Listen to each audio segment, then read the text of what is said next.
এই জুলাই যে ঘোষণাপত্র, আমরা সনদের বিষয়ে পরে কথা বলি, ঘোষণাপত্র 5 তারিখে দেবে, সরকার বলেছে যে এটা কি সংকটের সমাধানের দিকে যাচ্ছে নাকি নতুন সংকট তৈরি করবে এটা?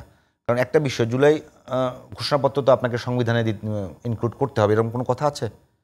দেখেন, একটা দাবি কিন্তু আপনাদের পক্ষ থেকেও আছে। না, সংবিধানে ইনক্লুড করার ব্যাপারটা কি, দেখেন যখন আপনি সম্মিলিতভাবে একটা ঘোষণাপত্র তৈরি করবেন, মানে আপনার রাষ্ট্রের ক্ষেত্রে আইনটা কি, সংবিধানটা কি? সংবিধানটা তো জনগণের সম্মতি। এখন যে সরকার ক্ষমতায় আছে, সরকারের বৈধতা নিয়ে এক ধরনের প্রশ্ন ওঠে না? আছে। তো সরকারের বৈধতা নিয়ে এই প্রশ্নটা কিন্তু অবান্তর কেন? কারণ হলো আপনি একটা এক্সট্রা কনস্টিটিউশনাল টাইমের মধ্যে এখন আছেন। কারণ কোনো সংবিধান নাই যে প্রধানমন্ত্রী পালাই যাবে, তাই না? তো গেছে তো। তাহলে এই যে আপনি সংবিধান অতিরিক্ত একটা অবস্থার মধ্যে আছেন, সেই অবস্থা থেকে আপনি একটা গণতান্ত্রিক উত্তরণের দিকে যাবেন। সেই গণতান্ত্রিক উত্তরণের দিকে যাওয়ার জন্য আপনার অভ্যুত্থানটা হলো একটা বিগ ইভেন্ট, একটা বড় সিগনিফিক্যান্ট ঘটনা, যেটার মধ্য দিয়ে পার্থক্য নির্ণয় হয়ে গেছে 54 বছরের আগের অবস্থা এবং পরের অবস্থা। তো সেই দিক থেকে এই ঘোষণাপত্র ইটসেলফ একটা ঐতিহাসিক পর্বান্তর বা কালান্তর আপনি বলতে পারেন। এখন এই কালান্তরের দিক থেকে আপনি লিগেল ডকুমেন্ট আকারে এটাকে আপনি নিবেন কি নিবেন না, বা আদৌ এটা লিগেল ডকুমেন্ট আকারে না নিয়ে ঘোষণাপত্রের কি আসলে কোনো দাম আছে? হ্যাঁ, আপনার বা লিগেল ডকুমেন্ট ছাড়া রাইট, আপনি যে প্রশ্নটা করলেন। তো আমি মনে করি যখন আপনি সম্মিলিতভাবে এটা নিলেন, তার মধ্য দিয়েই তো এখন আপনার সম্মিলিত মতামতের ভিত্তি দিয়ে যেরকম সরকারের লেজিটিমেসি উৎপাদিত হয়েছে, আপনার সম্মিলিতভাবে নেওয়ার মধ্য দিয়ে এটার আইনি ভিত্তিও তৈরি হয়ে যায়। এখন কথা হলো, কিন্তু এইটা সংবিধানের কাঠামোর মধ্যে আনবেন কি না।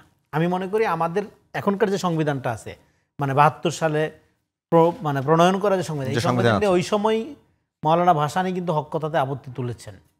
এটা পাকিস্তানের গণপরিষদের নির্বাচিত প্রতিনিধিদের দ্বারা গঠিত সংবিধান, এবং একটা মিথ্যা কথা আমাদের এখানে চাপানো হয়েছে যে পৃথিবীর সুলিখিত সুন্দর সংবিধান। হ্যাঁ, পৃথিবীর সংবিধান প্রায় সব সংবিধানের স্ট্রাকচার একই রকম। একই রকম মানে কি, এইটা জনগণের ইচ্ছা আকাঙ্ক্ষা, উইলের বহিঃপ্রকাশ। ল, ধারা, ক্লজ এরকমভাবে থাকে। দেখেন, আমি মনে করি আমাদের এই যে একটা ডাউস কিতাব বানানো হয়েছে সংবিধান, এটা গার্বেজ, এটার সাথে জনগণের কোনো সম্পর্ক নেই। সংবিধানটা হবে একটা জনগণের উইল বা স্পিরিটেড ডকুমেন্ট। এটা 16 পাতা 18 পাতা যথেষ্ট, এবং এটা এমন সহজভাবে হবে যে কোনো মানুষ কমিউনিকেট করতে পারবে। ক্লাস 8-এর লোকও একটা কমিউনিকেট করতে পারে। কিন্তু এটাকে আপনি লয়ের বুক বানাইছেন। ভাই, ল তো 2 দিন পর পর চেঞ্জ করতে হবে।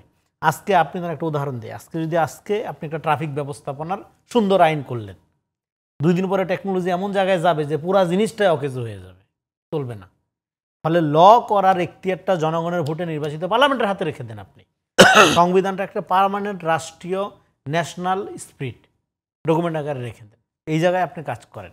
এখন এটা করতে গেলে 71 সালে আপনি একটা ভূখণ্ড পাইছেন, এটা সমকক্ষ বা সমতুল্য ইভেন্ট এই জাতির জীবনে আর আসবে না, আশা নেই, আসবেও না। আর 24-এ আপনি পেলেন রাজনৈতিক স্বাধীনতা। আপনি এখানে ফ্যাসিবাদের কাঠামোর মধ্যে আপনি রাজনৈতিকভাবে কোনো স্বাধীনতা ছিল না। তো আপনি দেখেন, এই যে বিএনপি জামাত করলে পিটাই মারা একটা লিগেল ব্যাপার হয়ে গেছিল, তাই না?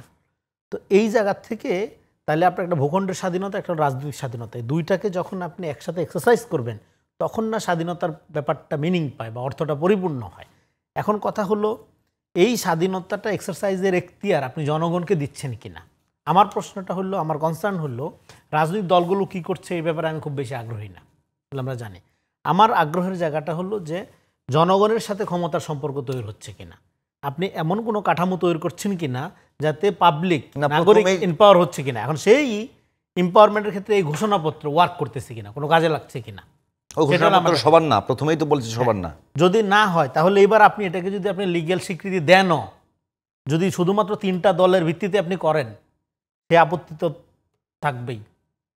তাহলে আপনার লিগেল ডকুমেন্ট হওয়ার জন্য প্রথমত এটার লিগেল মানে কি, জাস্টিস, তাই না? জাস্ট ইজ মানে ন্যায় সঙ্গত, জাস্ট যা তাই। হ্যাঁ, 19-20 না, 19-19, 20-20, এই যে জাস্ট ইজ, তাহলে তো আপনার জাস্টিস করতে হবে। তাহলে জুলাই সনদ বা ঘোষণাপত্রে আপনি যদি জাস্টিস এনশিওর না করেন, এইটার যে জাতীয় চরিত্রের কথা আমরা বলছি, সেটা যদি আপনি রক্ষা করতে না পারেন, তারপরে আপনি রক্ষা না করতে, তারপরে আপনার এটা লিগেল হইল না ইলিগেল হইল, সে আলাপ তো পরে। আগে তো এটা ইনক্লুসিভ হইল কিনা, আগে এটা জাতীয় চরিত্র রক্ষা হইল কিনা। যদি জাতীয় চরিত্র রক্ষা হয়, এটা আপনি আইনগত ভিত্তি দেন বা না দেন, এটা সোর্স অফ ল, এটা তো লয়ের বাইরের জিনিস, সোর্স অফ ল। এবং এটা কেন সোর্স অফ ল আমি বলতেছিলাম, এই ধরনের উইল যেটা জনগণের উইল, যেটা জনগণের স্পিরিট, যেটা এইটা কখনো আইন হয় না, কিন্তু এটা আইনের সোর্স হয়, আইনের উৎস হিসেবে গ্রহণ করা হয়। রাইট। তো সেদিক থেকে এটা আমরা যেই রকম আইন বলতে একটা ধারা, অমুক ধারা লঙ্ঘিত হইলে তমুক দণ্ড পাইতে হইবে, এই জিনিস তো না ভাই। অভ্যুত্থান ব্যাপারটা বুঝতে হবে, এবং অভ্যুত্থানের ঘোষণাপত্র আমি মনে করি স্টিল আছে কিভাবে, এটাকে বলে আইডিয়া উইদাউট ওয়ার্ডস। আপনি 5 তারিখে যেই আপনার কি বলবো যে চৈতন্যের, এটাকে মানে স্পিরিটের একটা বাজে বাংলা হলো চেতনা, এটা বাংলা হইতে হবে পরম প্রেরণা।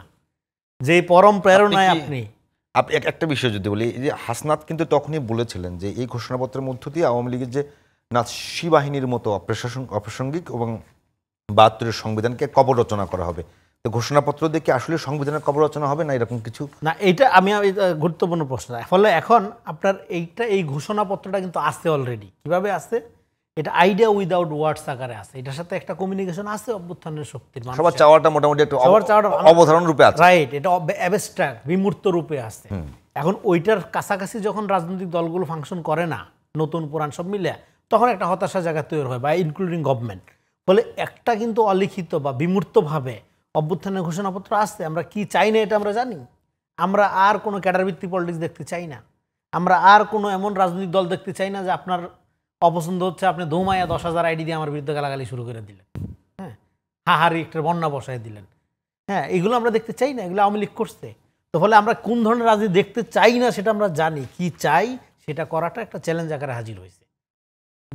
এটাই হলো আপনার অভ্যুত্থানের মানে মোদ্দা কথা, যেটা বলে যেটা 5 তারিখের পর আমরা কোন দিকে যাবো আর কি, যে যেটাকে আমরা প্যারাডাইম শিফট বলতেছি। এখন আপনি যেটা বললেন, হাসনাত যেটা বলতেছে সেটা হলো, দেখেন এই ব্যাপারগুলোতে ওরা এনসিপি কতখানি ক্লিয়ার এই ব্যাপারে আমার প্রশ্ন আছে, যে তারা একটা নতুন সাংবিধানিক বন্দোবস্ত বলতে কি বুঝে, আর একটা গণতান্ত্রিক উত্তরণের ক্ষেত্রে সবাইকে নিয়ে সম্মিলিতভাবে একটা গণতান্ত্রিক ট্রান্সফরমেশনের ব্যাপারটা বলতে কি বুঝে, দুইটার মধ্যে মনে একটা তফাৎ আছে। ডেফিনেটলি আমাদের গণতন্ত্রের ধারণা আওয়ামী ধারণা, ডেফিনেটলি আমাদের এই সংবিধানের সমস্যা আছে। কারণ হাসিনা এই সংবিধানকে সংশোধন করতে করতে একটা সাংবিধানিক ফ্যাসিবাদের রূপ নিছিল, তার শাসনটাকে রূপান্তরিত করছিল। কিন্তু এই চাওয়াটা আপনি আপনার দলীয় রাজনীতির অনুকূলে ফ্রেম করছেন কি না সেটা নিয়ে প্রশ্ন উঠবে। তো ফলে এখন আপনি জুলাই ঘোষণাপত্রকে দিয়ে এই পুরা সাংবিধানিক ধারাকে রিপ্লেসমেন্ট করার কথা যদি আপনি বলেন, এটা সম্ভব করা, কিন্তু তখনই করা সম্ভব যখন এটা জাতীয় হবে। কিন্তু এটা শুধুমাত্র যদি এনসিপির আকাঙ্ক্ষার মধ্য দিয়ে করেন, শুধুমাত্র বিএনপির যদি করেন, শুধুমাত্র যদি জামাতের করেন, তাহলে হবে না। আপনাকে উদাহরণ দিই সহজ করে। প্রথম যখন এটা একটা খসড়া বাজারে আসলো, তীব্র প্রতিক্রিয়া কেন হইল? কারণ এটার জাতীয় চরিত্র বোঝা যায়নি তখন। ওইরা বোঝা যাচ্ছিল যে একটা দলের in the wrong side of হিস্ট্রিতে যারা ছিল, তারাও অতীত মানে এটাকে পাপ মোচনই বলতে পারেন, অতীত পাপ মোচনের একটা ঢাল হিসাবে, হ্যাঁ, বা একটা অজুহাত হিসাবে, একটা সুতা হিসাবে জুলাইকে ব্যবহার করতে চাই। ঠিক, এটা আওয়ামী পলিটিক্স। এই কাজটা 71 নিয়ে আওয়ামী লীগ করছে। এটা যদি আপনি করেন তাহলে তো আপনার আগাবে না। আপনার দেখেন 71 পূজার পরিণতি আমরা জানি, এই জন্য আমরা 24 পূজার বিরোধিতা করছি।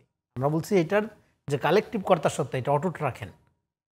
এইটার স্পিরিটের আলোকে জনগণ বান্ধব, ক্ষমতার সাথে জনগণের সম্পর্ক বান্ধব, ভোটাধিকার নিশ্চিত করামূলক, জনপ্রতিনিধিত্বমূলক একটা রাষ্ট্র কাঠামো গঠনের দিকে যান, এবং ক্ষমতার চরিত্রটা ইম্পার্সোনাল করেন।